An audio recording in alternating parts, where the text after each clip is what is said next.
2 बार 3 बार 4 बार पढ़िए समझ आएगी। पता है, मैं तो सरकारी स्कूल में पढ़ा था अपने गांव में, ठीक है। बाद में दिल्ली आए हम तो ट्रेन पकड़ पकड़ के।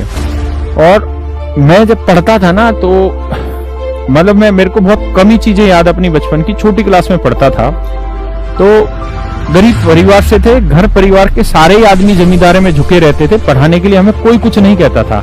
हमारे डंडे से पिटाई नहीं होती थी जैसे आजकल हमारे बच्चों की या तुम्हारी उम्र के बच्चों की हुई होगी, पढ़ ले हरामखोर पढ़ ले। ऐसा नहीं होता था। हमारे गांव में उस समय पानी नहीं होता था, मीठा खारा पानी था। हम 8-8 9-9 किलोमीटर दूर से लेके आते थे पानी, ठीक है।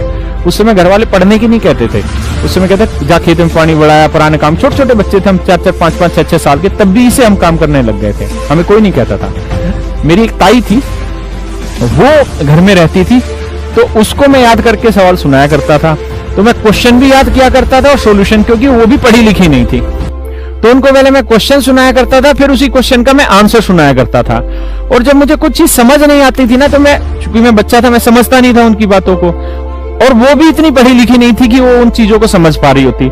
लेकिन उन्होंने मुझे एक बात कही, अब तो वो स्वर्गवासी हैं। उन्होंने मुझे कहा कि तू बेटा घबरा मत, तू ऐसा कर। मेरा नाम था एक लोकल, जो भी मैं बताऊंगा नहीं। उन्होंने कहा तू घबरा मत, तू यूं कर, सवाल को 2-3 बार पढ़ते रहे, अपने आप समझ में आ जाएगा। भैया बहुत छोटी उम्र की बात है, जब मैं होगा 7-8 साल का हूँ तब की बातें हैं। और उनको ना क्वेश्चन क्यों पता था, ना उनको आंसर का पता था। मैं खुद ही क्वेश्चन सुनाता था, फिर उसी का खुद ही सोल्यूशन सुनाता था।